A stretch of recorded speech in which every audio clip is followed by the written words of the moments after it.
Alright guys, on one of the last videos you've seen that we were having some issues with Camella Properties, that we were trying to purchase a property there with Risa.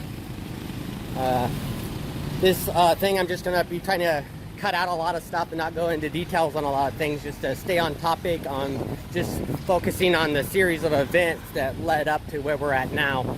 So when we first started looking at properties, we were looking at condos. And after we looked at a few, we decided to go to our bank, BDO, at the SM Cebu. And while we were there, we were told that we couldn't do anything until we had the property. We actually had to have the property so they could put on the loan application. So since we were still in the process of looking, we couldn't get like a pre-approved for a certain amount. What we went in for is to actually say how much we could actually get a loan for.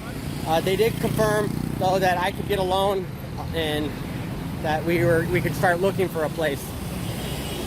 After a few other condos that we looked at, we also went ahead and looked at a property that was a house and lot, and then that kind of got us talking that maybe we could get a loan for Risa. We understood that the house and lot couldn't be in my name and I couldn't be on it, but we were under the understanding that, you know, I didn't think there would be any reason why I wouldn't be able to co-sign for her. So finally we made it to Camella, and there we went and looked at the property, and as soon as we said that we were interested in it, the sales agent went pretty aggressive on trying to get us to go ahead and sign the contract without being approved by the bank first. We clearly were telling him that we wanted to be approved by the bank and that we did not want in-house financing. At this time, they were telling us that the in-house financing was 16%, and I'll go over some other details later on that. And we said we did not want it. That was way too high, and I was pretty firm on it. And he still went ahead and tried to pressure Risa. Another problem that we were having is a lot of this whole stuff was mainly them talking to Risa, trying to pressure into it. This whole process, they actually have not really liked talking to me because I have a lot more questions, and I'm also the one mainly saying no, I'm not agree to it. Of course, the reason why is because I'm the one who's paying for it, and I really didn't like how they were handling it. And a lot of times they were also speaking in Tagalog to Risa, and I mentioned several times that they needed to speak in English to Risa, and Risa said she told them, and she said they would start speaking in English and it would quickly go back to Tagalog. So we were having quite a bit of problems there, mainly because they didn't want to talk to me. Finally, we told them that we were going to go to BDO and get approved before we go through this. And as we were leaving, they also started saying that the price was going to go up. Now I can't remember 100% sure, but I think they said it was going to be 200 pesos. The price was going to increase that following month. And so we said we didn't care, that if we don't have a loan, we can't get the property anyways. And we left. We went to the next day. We went to Camella. We went to the bank at BDO in Cebu City, SM, and while there, we were told right away that I couldn't be on the loan even. So they said since I can't own the house and lot, that I can't even be on the loan application. So we had then turned around and called JT when we left, and he kept on telling us, no, we need to go to Camella's bank. And since Camella banks through this branch, it's a BDO in Frunte Circle, he said that we needed to go there, that we would definitely get a loan and be approved since Camella banks through them and it's their client. So we told him that we were going to go to that bank, and he wanted to meet us there. So we got there and he showed up, and the lady that we were supposed to talk to wasn't in, so we had to talk to someone else. And one of the problems we're having now is that we don't know who that lady is, and we've requested on who it was, and they're trying to tell us that they don't know who it was.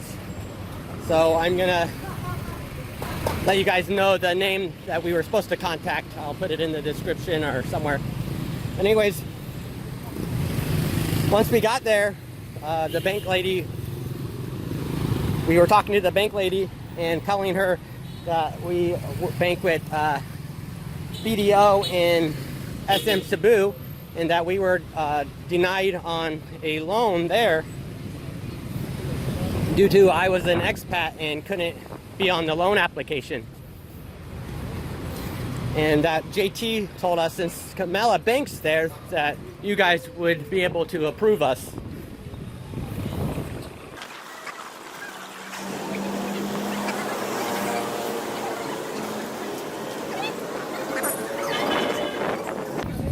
And then at this point is when we started giving her our information and all of my information, and she did tell us that because we told him that JT was wanting us to sign the contract today, and that we needed to get it pre-approved before we signed the contract.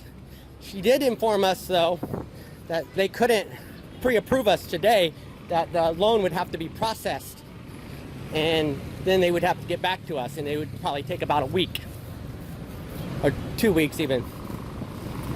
I then looked at JT and told him that we couldn't sign the contract. He then started to talk to the lady at the bank in Cebuano, which me and Risa both don't know the language. And then immediately after they got done talking, she looked directly at me and told me, based off of your information that you applied and your income, that we would approve your loan at this time. After that, then we sat there and talked to the sales agent for a while, pretty much discussing going forward with this. I was still on the fence on not accepting it. He had actually convinced Risa that she was pre-approved, and what the lady at the bank said pretty much approved us. I was still pretty much saying that I didn't think we were approved yet, that we had to wait. Again, when we were talking about this, the lady at the bank was sitting there at the table with us, listening to all the stuff that we were talking about, and didn't say anything or speak up at this time to let us to correct what we were talking about. JT had talked Risa pretty much into it, and Risa was sitting there asking him, "Are you sure? Are you sure?" And he kept on saying, yeah, you're approved, let's do it. And then I finally gave in and said, okay, since we're approved, let's do it. JT took us, and this now, we've been out doing this all day long. We went to the bank in SM Cebu at like 10 a.m. and now we're already pushing around 5-6 p.m. So getting traffic and waiting at the bank to even talk to someone, it takes hours. So we're talking about all day trying to just get a meeting, talk to people. So I mean, this isn't a quick little thing. This is like an all-day thing. And then on top of it, we've already talked to the Camella and the sales agents there for I don't know, about a good whole day. So at this point, we decided to go ahead and do it. Also, there were some other issues on it. When we were looking at the property, we had some issues, and it didn't really come out until at this point. That's why I'm gonna start butting in and bringing this part up. But when we looked at the property, we actually went there to get a move-in ready place, and they didn't have any available. And we still went and looked at the places, and they were telling us that once we pay a deposit, that they would start building the house, and then it would take 6 to 8 months for us to move in. We talked about it over and said, hey, I could go ahead and pay the deposit and get the house started, and we could move in, 8 months to 12 months is what I was telling Risa. So we thought it over, even though it really wasn't what we were looking for, but we could make it manage. So we said, okay. Okay, so now we're back to, and this is when we were first looking at the property. We discussed that on the terms. Now we're leaving the bank in Frunte Circle and going back to Camella.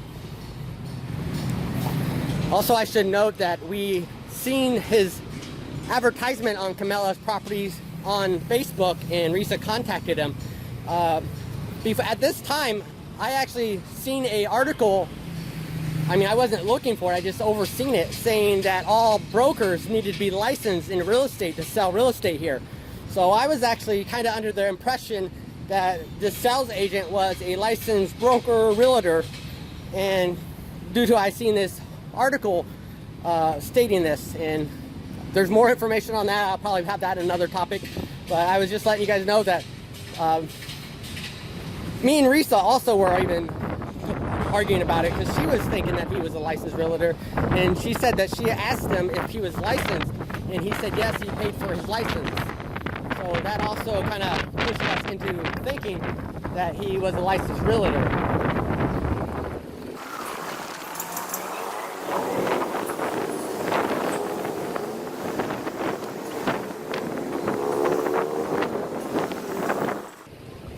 Also, I should also state that me and Risa were having a lot of problems this whole time. Again, they were talking to her, and her understanding of what they were saying isn't really correct. I'll make a whole nother video on that, on some of the issues that I was catching quite a bit of stuff that she wasn't, and her interpretation of what they were saying didn't match up what was really going on. So we were having issues there as well. Again, I wanted them to talk to me so I could understand it, and they were pretty much focusing on her because she's the one that was going to be signing the contract. Again, we went there together.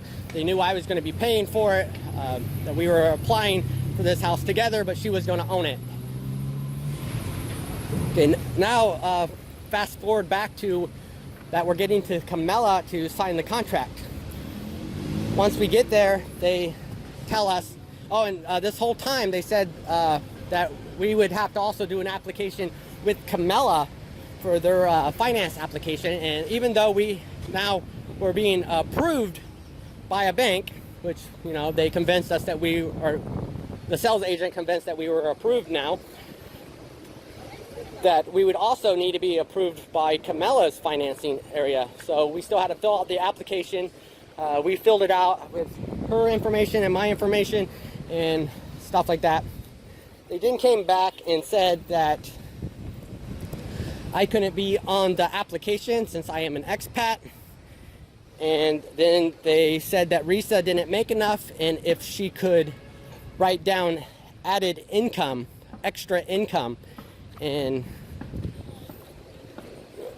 JT's the one that said that we could go ahead and do that it was okay, and people do it all the time, and that we can go ahead and do it. And the marketing lady came out and was standing there with him, saying that it was okay. He makes money. Is there any way that you guys can show proof or documents showing that Risa makes money, like our bank account? And we did let them know that I put my money in Risa's bank account, and they said a bank statement would work. So we said okay, and said that would be fine. The marketing lady, actually the one that penciled in, she had that Risa put in that she made 36,000 pesos, and she put in plus or added 50,000 pesos. So it's actually in her handwriting. The reason why I'm bringing this, because later events they're kind of disputing on who wrote that in. Really, it doesn't matter who wrote it in. The thing is that they're the one that told us, had Risa lie on her application to get us into this contract. We were totally not wanting to do that. If I can't be on the loan to get this place, we were okay with going and searching for another place. It was really them really pushing us and, you know, being aggressive on getting us to sign this contract, and this stuff shouldn't be happening. So now we're past that. They got us to do the application, got Risa to change her income and send it in, and then they came out with the first paperwork was mainly over the building itself, which we haven't got a copy of that contract, but it pretty much went over where the lot was located and all the kind of basic details of it. It was one of those contracts that you really don't look through. I can't even remember how many pages it was, like 25 or something, and it was just pretty much like building codes and outlines and material and all that kind of stuff. So I mean, probably no one reads it. Then at this point is when we found out that the lots that were available to build on weren't going to be even able to be built on for a good for a year. So now it changed everything, and we told them that we needed to talk about it. So we actually took a little bit of time and talked about it. We really didn't want to wait that long, because now not only was it going to be more like 2 years, they also said that if we did it, that we didn't have to pay the deposit until the house was going to be starting to be built. So at this time they said that we could go ahead and get the loan and sign the contract and wait a whole year and then pay the deposit, because since we have to wait, the reason why they said that we had to wait is because that the ground still needed leveling, and it needed to set and be good for a foundation to set on, and it hadn't had that. So they said it was gonna, they said it could be sooner, but which I give them credit on this, that they said that, you know, the marketing lady did say that they didn't want to give the early date, that they wanted to put a year down because they don't know how long it's going to take. So they said it could be done in 8 months, but they said that they would be putting it down more like it'd be a year out. And then if we paid the deposit at that point, then 6 to 8 months, they would have the house built for us. So we were looking at about 2 years, maybe a little sooner if possible, but also now we didn't have to put down the deposit right away. So we talked it over, and you know, we really did. Honestly, we liked the Camella properties where they were located. I do think they're still a little overpriced, but they were still a lot cheaper than the condos here. And again, mainly my whole reason for getting this loan is to help Risa get a tourist visa so she can start traveling with me. Due to I won't be in the Philippines all the time, and that is actually going to be a huge strain on our relationship, with us not being together all the time and me like going places.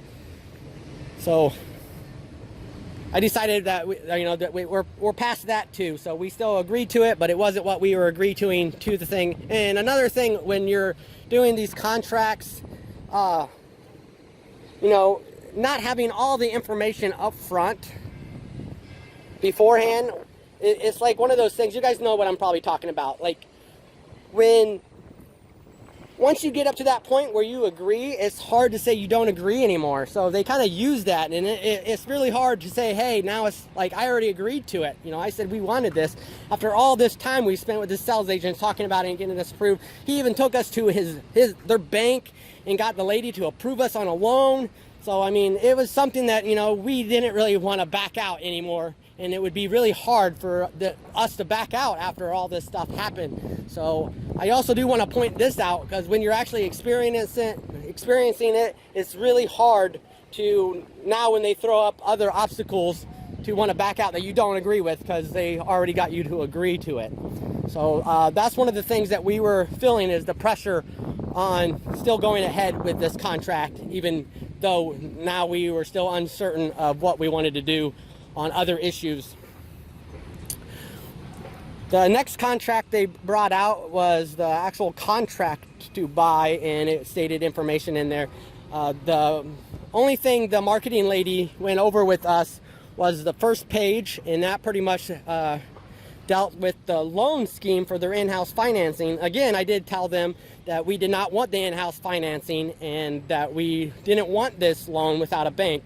And they still told us that, again, we needed to do this because it's one of the process they do in case the bank doesn't get denied. And I still also said that we weren't technically approved yet, and that we still didn't want to do this in-house.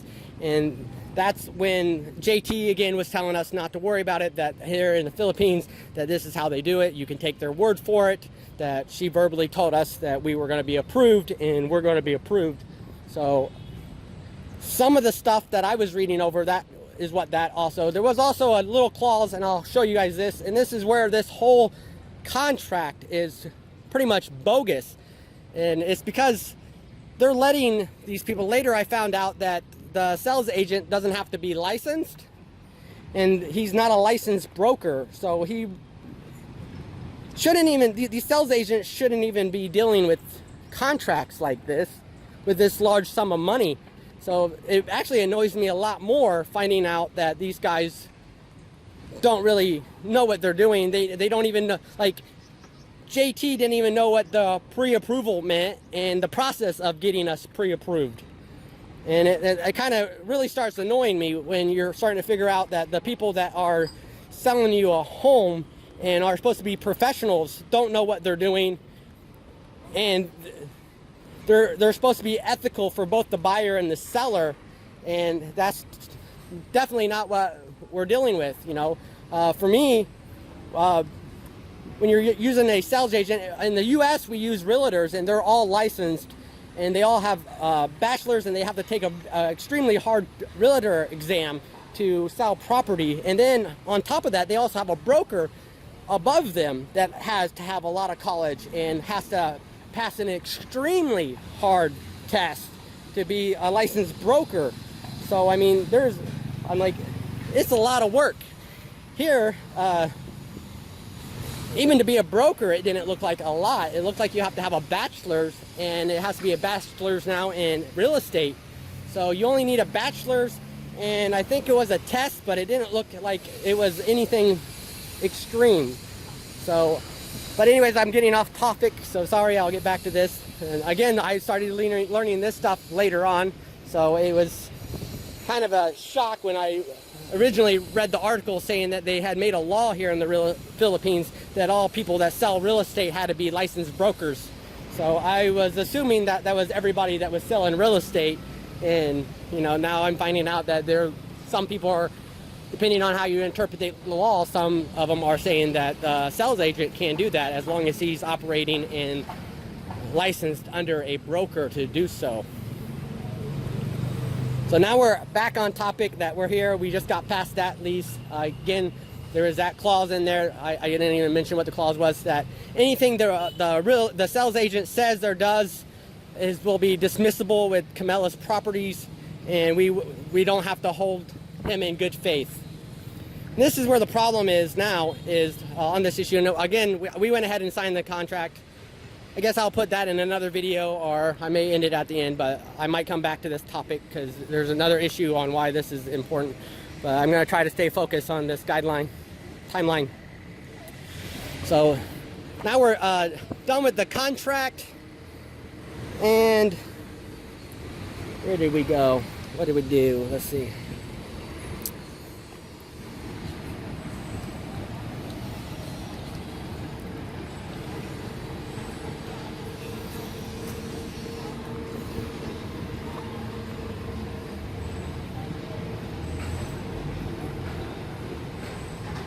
Doing a walk and talk, guys, makes it kind of warm. Usually you don't sweat as much, but when you're running your jaws a lot, it kind of makes you sweat.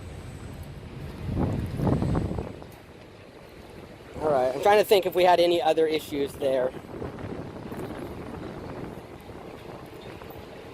But I skimmed over the contract a little bit, but again, they did not go through this contract with us and explain anything. There was a few areas that I talked to Risa about that I didn't agree with, but we didn't really make a complaint to them. But they were still there listening to us. But it wasn't really under their concern since we didn't bring it to their attention. But again, they didn't go through the contract with us. They just went through the first page.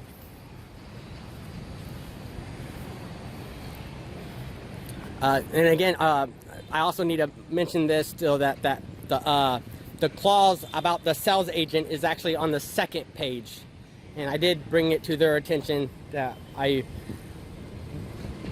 we didn't want to be in this contract without being pre-approved. So again, you guys, I don't even know how many times I drilled it into them on that I didn't want in this contract and the in-house financing at 16%. So like, it's not even worth it. Like, it's crazy that they're wanting that much. And also, our contract actually says 19%.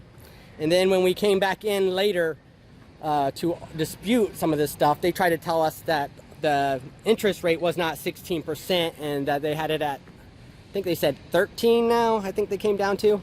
But again, they're changing what they're saying. I have a few things on video. They also denied trying to say that they didn't tell Risa to change her income, and they did. They tried to say no. Risa said that she could even get documents, and we were like, no, it's the only reason she did that is because you guys said that she didn't qualify and that she needed to add extra income on her application. That's the whole reason why she did it.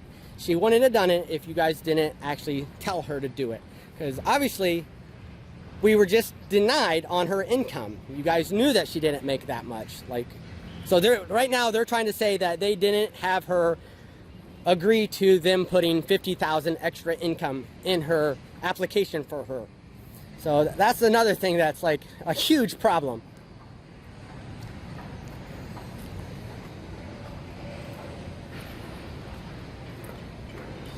All right, so now we signed everything, and we paid the 20,000 pesos deposit, and it was non-refundable.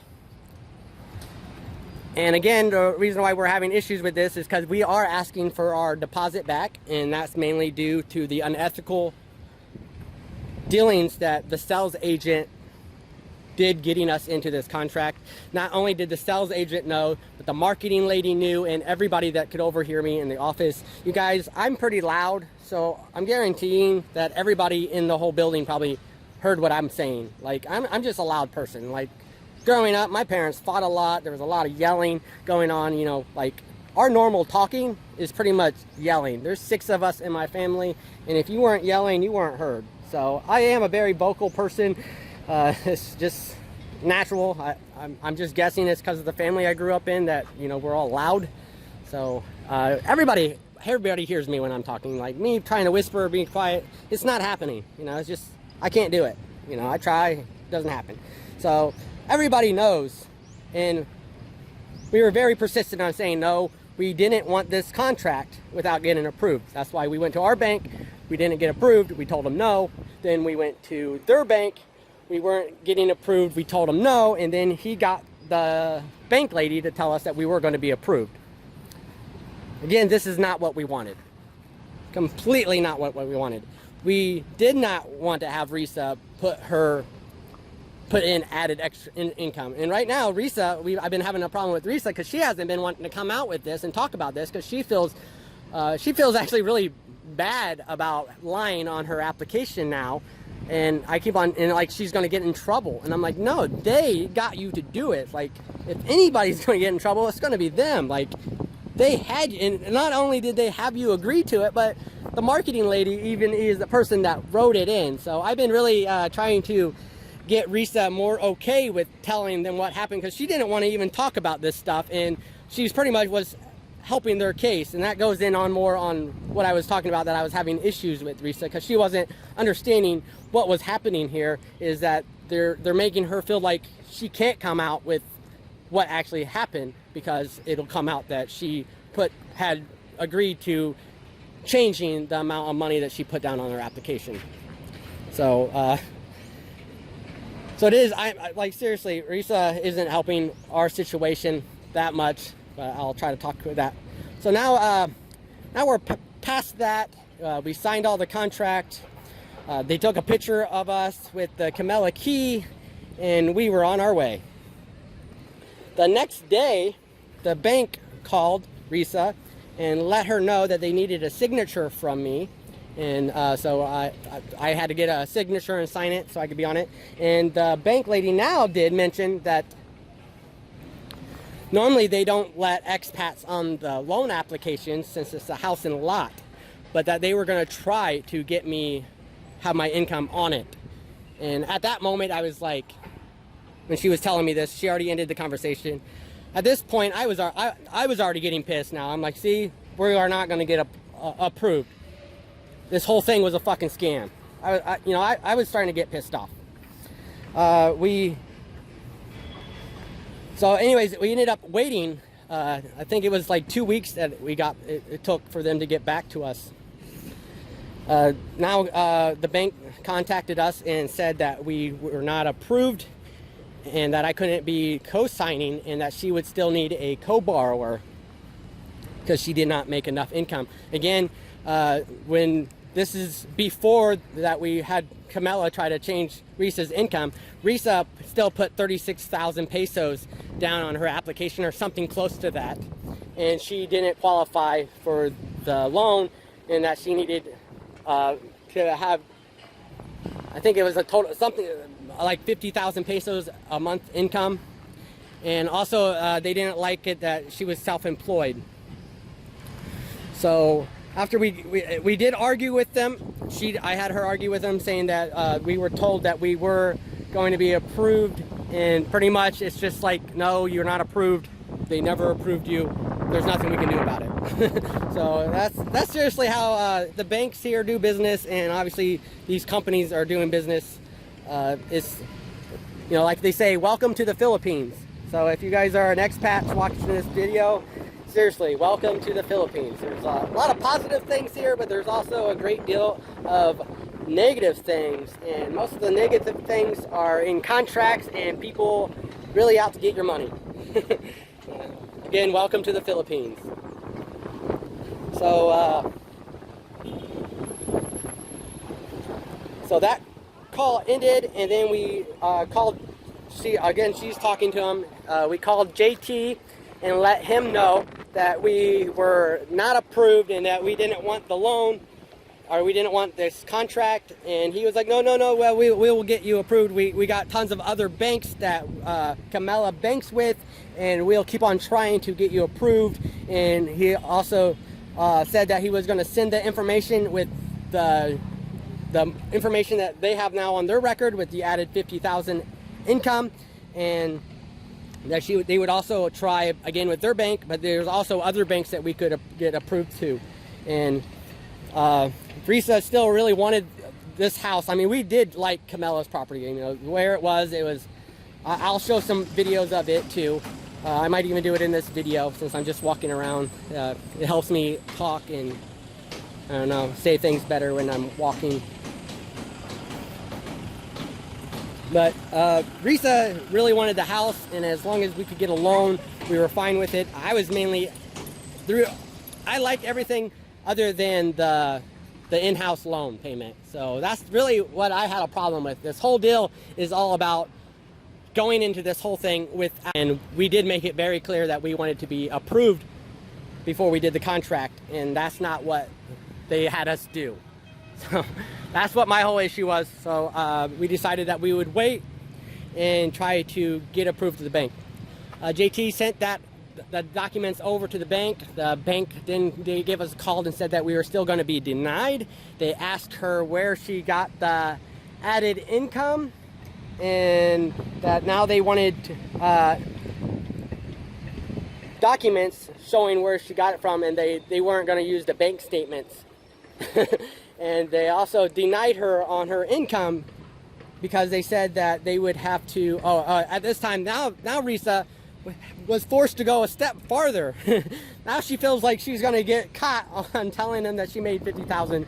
So she actually got her person that she works for, to write a document stating that she made 50,000 more pesos a month teaching English to people, and that she made that money. So, and then also, again, this actually made it worse for her, because now she feels like believe me, we've argued about this several times now, but she she thinks that maybe he's going to get in trouble for signing that.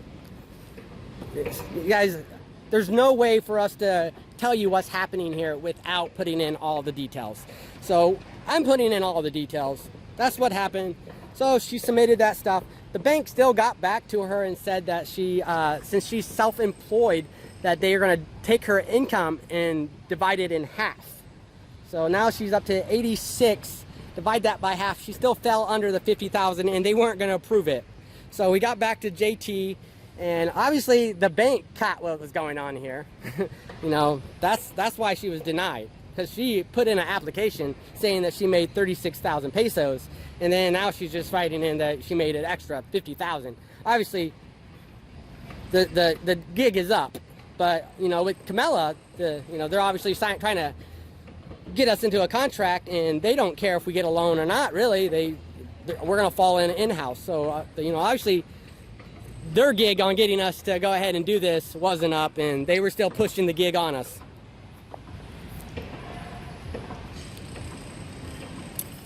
So now JT was saying that he was going to send our documents to other banks and get us an appointment with a bank to get approved, and he would get back to us with a bank to go to. Over the next, I don't know, next month, JT never contacted us again.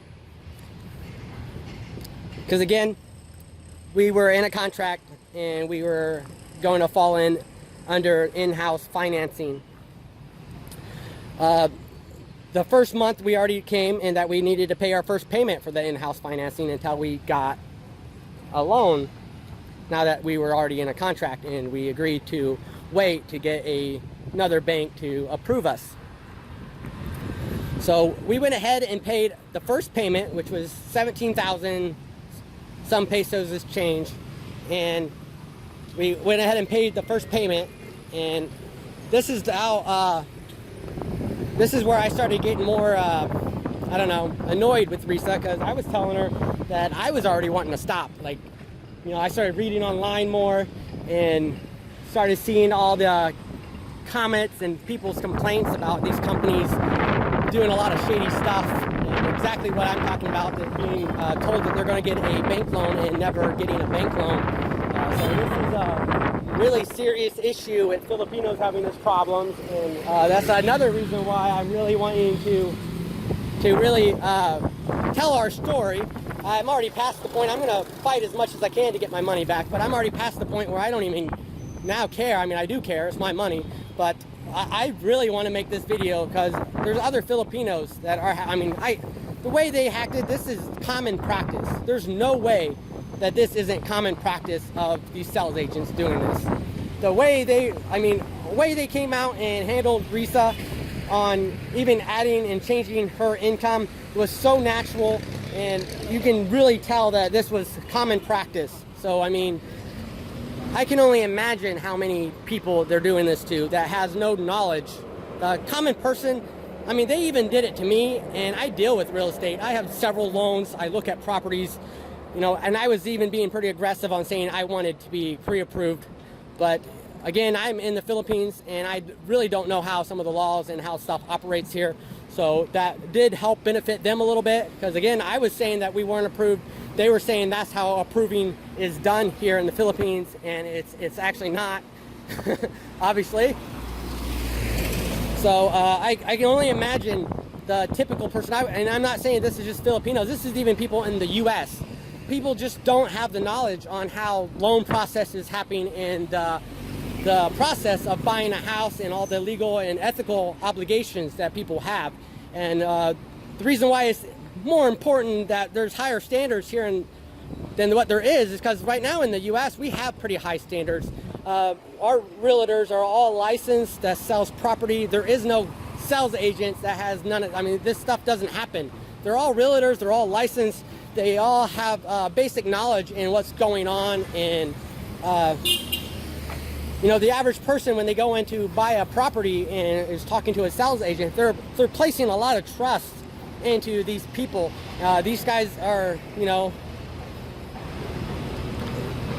pretty much there for advice and dealing with all this stuff with your large sum of money. So you're putting a lot of trust in these people and finding out that they're not trustworthy and there's no ramification to it.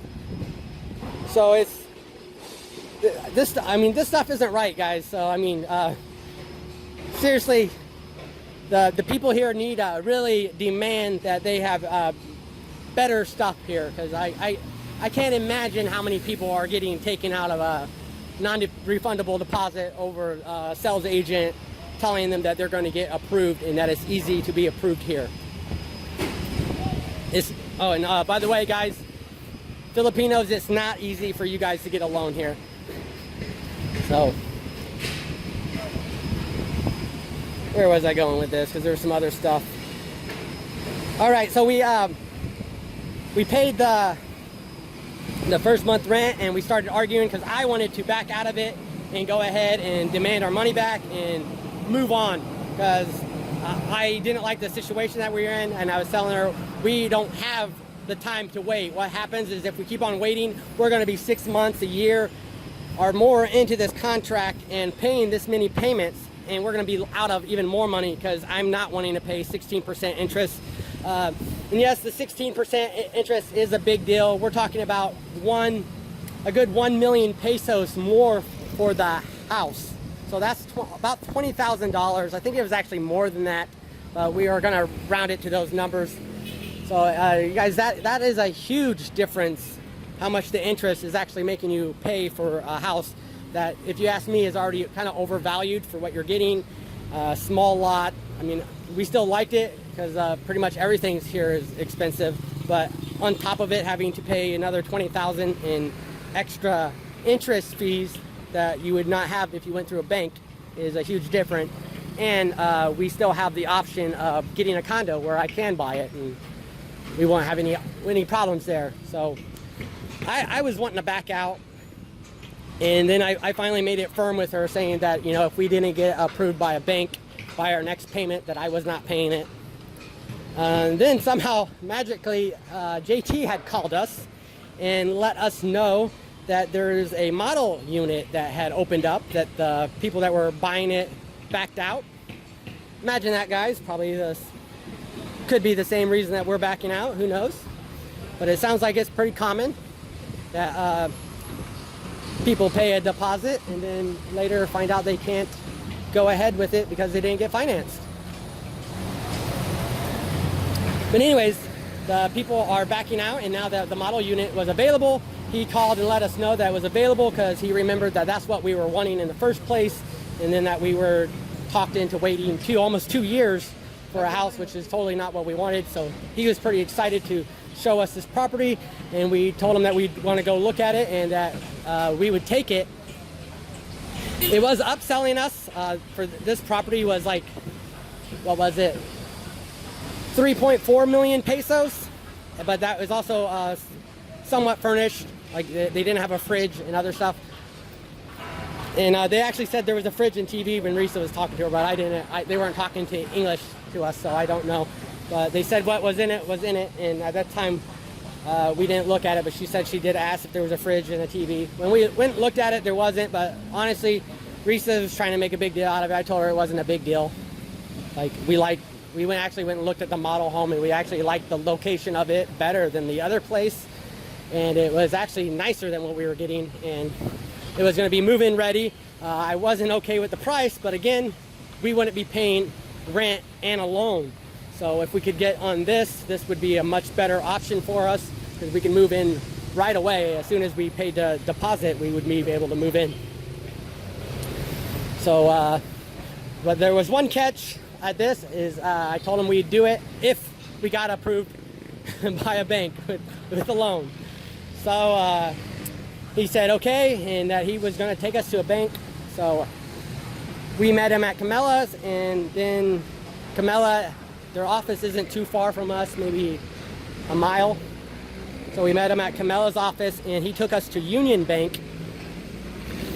Once we got to Union Bank, the bank lady came out, and we mentioned that we were there applying for a loan, and that I couldn't, or she mentioned right away that I couldn't be on the loan because I'm an expat, and we said that was fine. JT handed her the information. Again, this information had our added income, 36,000 pesos plus 50,000 pesos. So she looked at that document, so she didn't even look at any of my documents. She just flat out told us right away that I couldn't be on the loan application since it was a house and lot. So this kind of reinforces that pretty much everybody pretty much knows that I can't be on this loan application. And JT was telling us the whole time that we could, that I would be approved. He told me I would be approved on even Camella's loan application, and I'm not being approved on any of it.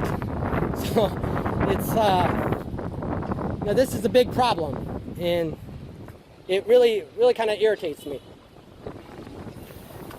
So at that point, She did say that she would be approved on this application based off of her income, and that they would get back. It would take a week or two.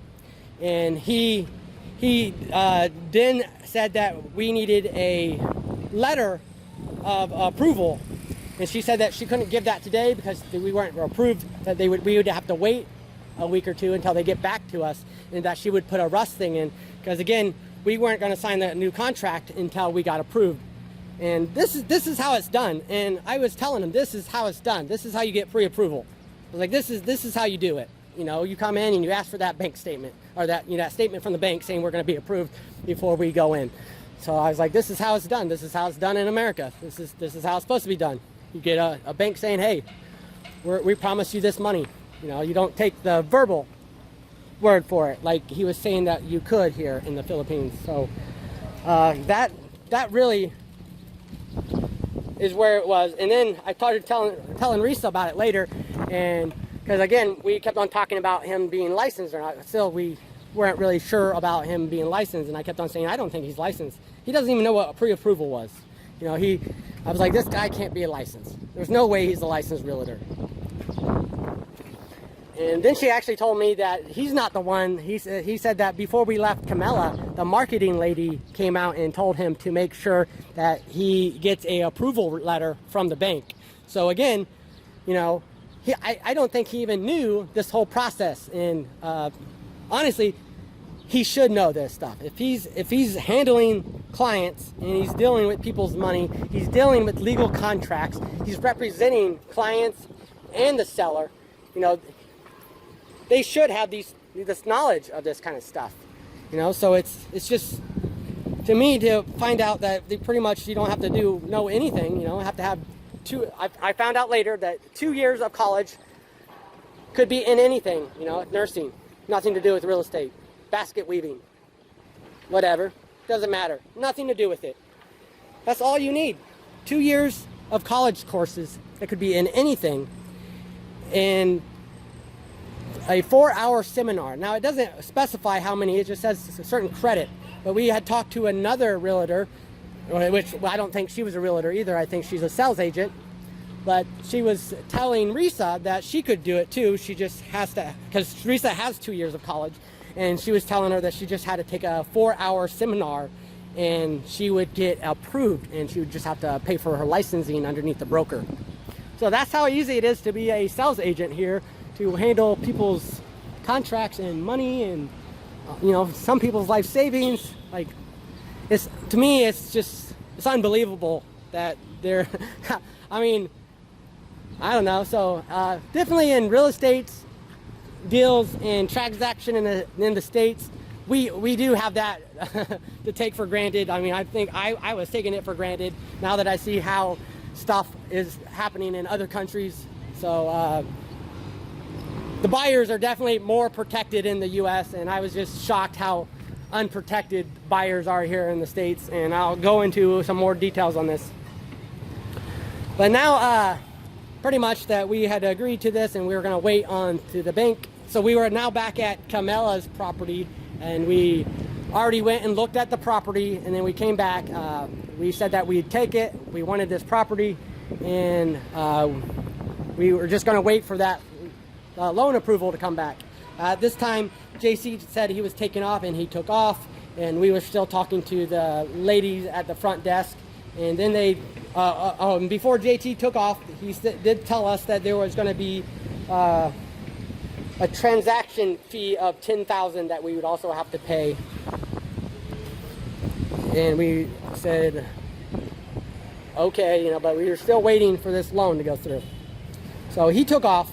And then after he took off, the ladies there at the bank, and, you know, his marketing and I mean, me, I don't really know which lady's which, because they're all coming and going and talking to us. So I don't know which one's marketing, which one's not.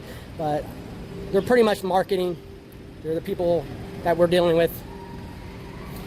So they started telling us that we needed to pay the $10,000 transfer fee from one loan to another loan, which we actually weren't really liking that we were having, because we're being upsold from a 2.4 million peso house to a 3.4 million pesos house. So where I'm from, usually they don't when they're upselling, they're making more money, so they usually don't charge you more fees for this stuff because they're benefiting from you buying a much higher price house. So they call it upselling, and usually there's no fees to transfer to an upselling place. So we didn't like that, but you know, honestly, we were actually okay at this point. But then they also told us that we also needed to pay 20,000 pesos for admin fees for the people working on the loans and doing all that and doing the paperwork and stuff. And that's where we were having a problem. We were like, no, we're not going to pay admin fee. It was already included in the price. The first property, everything was included in the price. We were also told that everything was going to be included in this price by JT. So they were trying to charge us admin fee, and we disagreed to it. And they were also wanting us to sign a contract right there. They were wanting us to pay this money and sign a contract. And again, I told them we're not signing anything because we have not been approved for this loan. And then they started telling us that they could not hold this property for us.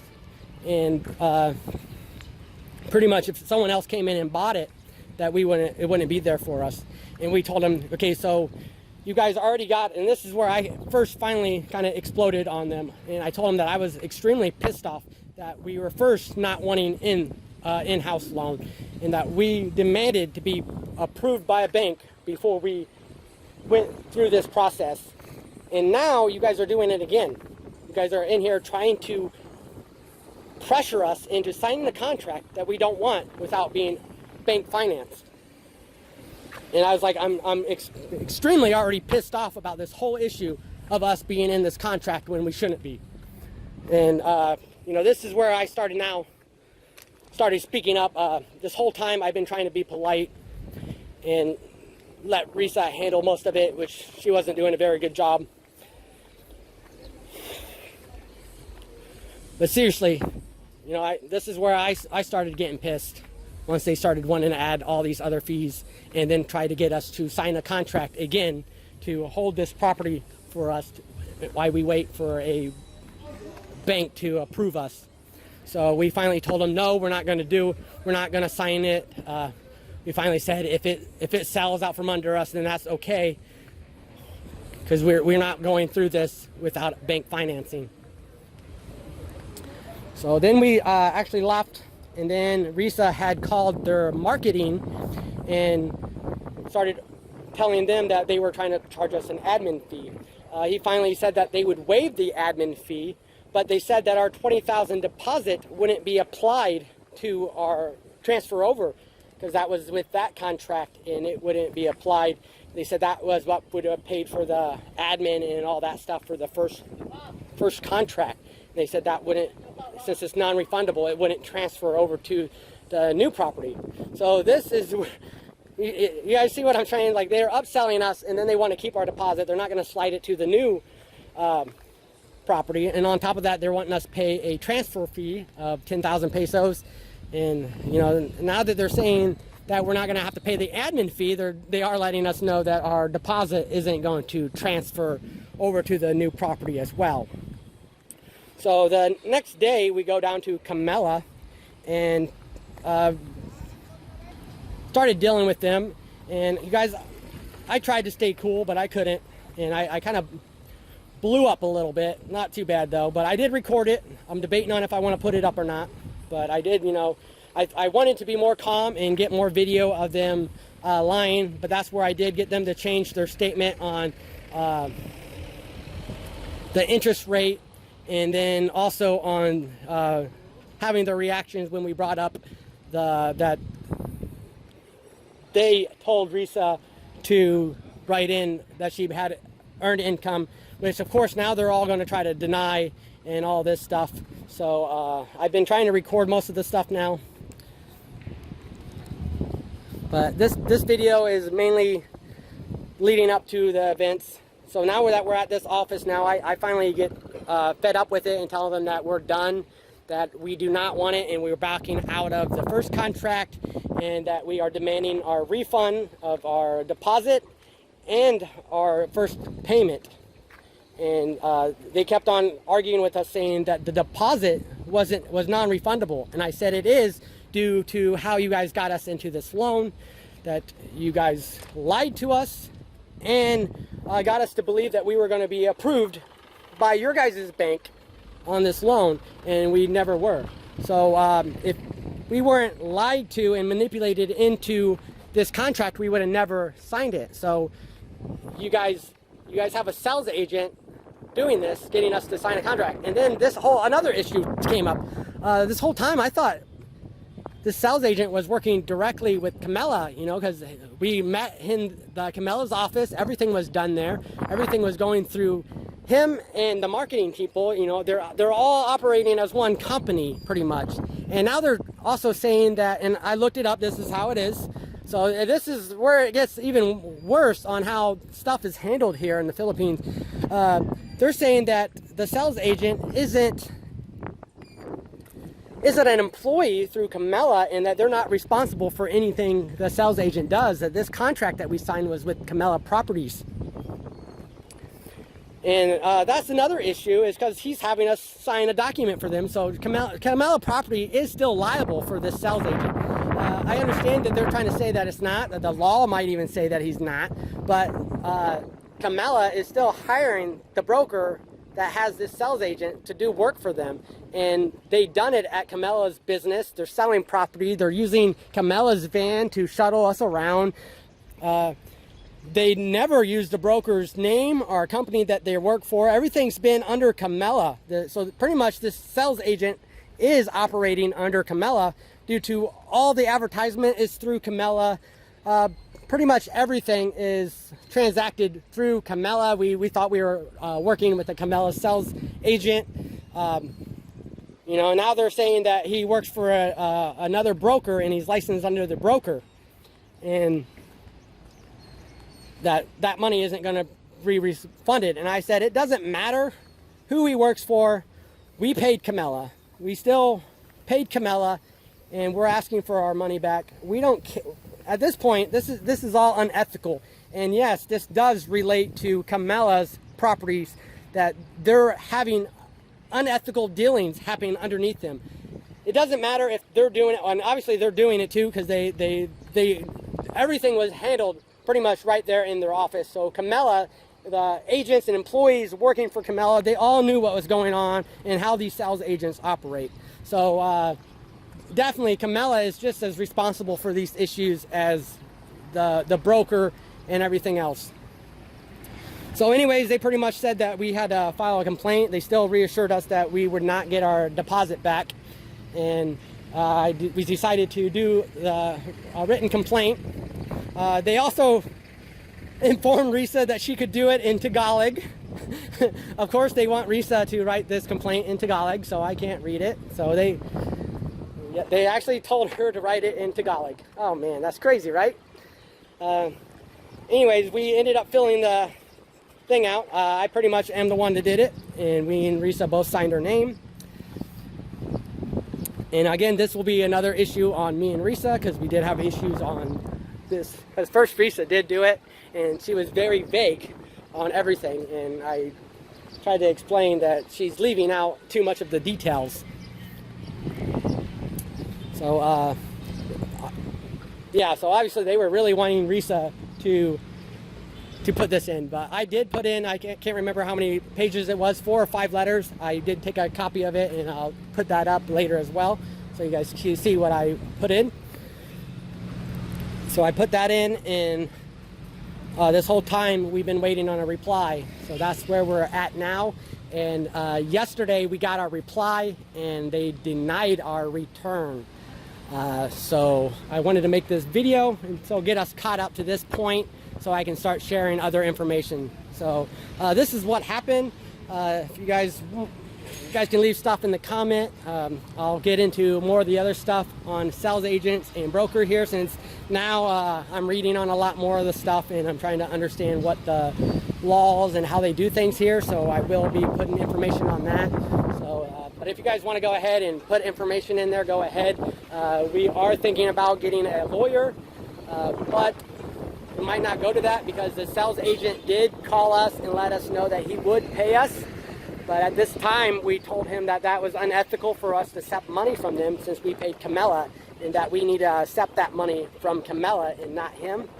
And when we did get refused, we demanded, and we also have demanded several times to talk to the broker that was handling this, which we never met. We don't know who it is. Up until we were having problems, we didn't even know the name of the broker company, and I don't remember right now, but like he for sure was operating under Camella Properties and not a broker at this time, because we had no information on any of that kind of stuff. So we have demanded several times over the last 2 months. This has been 2 months now. Over the last 2 months that we've been waiting for a reply. I've had her message, and I also did it in video asking to speak to the broker, and they have been ignoring us and not setting up a meeting with us. And obviously they don't want me to talk to the broker. Oh man, this is going to be good stuff, guys. So I'm going to put up some more videos. Where else was I going to say? So yeah, during this time we have been asking to talk to the broker, and we've been denied. They said that they would still schedule a meeting, they just never do. But anyways, while we were there, we got denied. We were actually waiting around because they said they were going to try to contact the broker and get them in, and they couldn't. But while we were waiting there, they had a lawyer, I guess, in the office, and she had came out, and I'll put that video up too. But just pretty crazy how these conversations and how they're talking about stuff and how they're trying to negotiate. And we are having an issue because she's trying to say I can't record her, and I told her I can, that I'm in public space and people don't understand what public space is. So I also want to cover that issue too. But you can record people, you just can't record it in secret or in private conversations, meaning that you're not dealing with. So for example, right now, if these two guys are having two guys up here are having a conversation, I can't go up and just start recording them in their conversation. Now, if I'm recording them in passing, that's okay because I'm in public space. And you guys, this doesn't have to be public property because all property actually isn't public. You know, like right now, I could go into this pharmacy and it's not public space, but it's open, or it's not public property, but it's open to the public, meaning anyone on the street can walk into the store and go in there, and they're not trespassing. When you can't record is when you're trespassing on a property, or you're going into restricted areas where you're not allowed to go, then you can't record. Or if you're an employee and you're on property that you're employed to, but it's not open to the public, those are areas that you can't record. So you can record people in conversations that's dealing with you as long as they are informed, or they can obviously see that you're recording. So you're not breaking any laws. But she kept on saying that she was going to sue me and other stuff. I'll definitely put that video up. It's pretty funny. And she still went ahead and talked with us. So I did get it on video. So I got some good stuff coming up. But she kept on, pretty much was also saying that that's, you know, under their law here is that they're not responsible for the sales agent, and that their policy is not to give us back our deposit since it was non-refundable, and it's the policy that we signed, and they're not doing it. And then they also had in their